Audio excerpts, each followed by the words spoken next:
যেটা হচ্ছে যে কোনো এক্সেল ফাইল ওপেন করার সাথে সাথে যে আমার স্পেসিফিক এক্সেল ফাইলগুলো অটোমেটিক্যালি ওপেন হবে সেই ট্রিক্সটি আমি আজকে আপনাদের শেখাবো।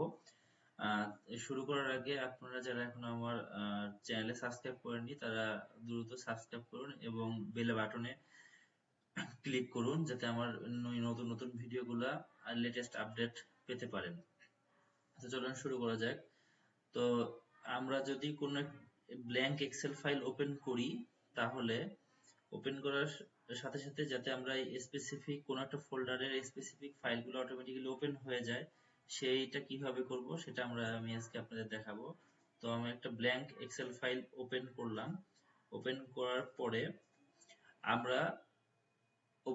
পরে আমরা ফাইল অপশনে যাব।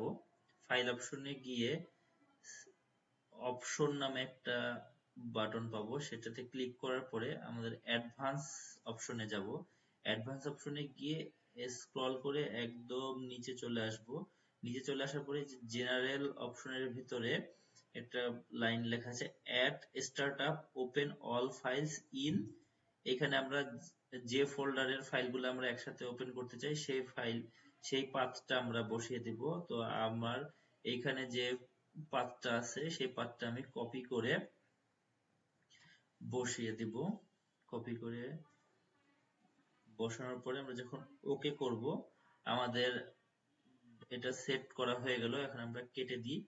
কেটে দেওয়ার পরে যদি আমি এখন কোনো ব্ল্যাঙ্ক শিটে ক্লিক দিই এক্সেল শিটে ওপেন করার জন্য, তাহলে সাথে সাথে এই সেলস ডাটা ফোল্ডারের ভিতরে যতগুলা আমার এক্সেল ফাইল আমার ওপেন করতে চাই, যতগুলো ডাটা এক্সেল ফাইল থাকবে সব অটোমেটিক্যালি ওপেন হয়ে যাবে।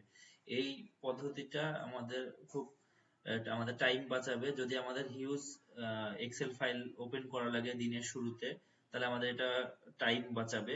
চলুন আমরা দেখে নিই। যদি আমরা এখন ব্ল্যাঙ্ক একটা এক্সেল ফাইল ক্লিক করি তাহলে ক্লিক করার সাথে সাথে আমার সেলস ডাটা এ এবং সেলস ডাটা বি অটোমেটিক্যালি একসাথে ওপেন হয়ে যাবে। তাহলে আমাদের বারবার আর সেলস ডাটা এ এবং সেলস ডাটা বি বারবার ওপেন করার কোনো প্রয়োজন নেই।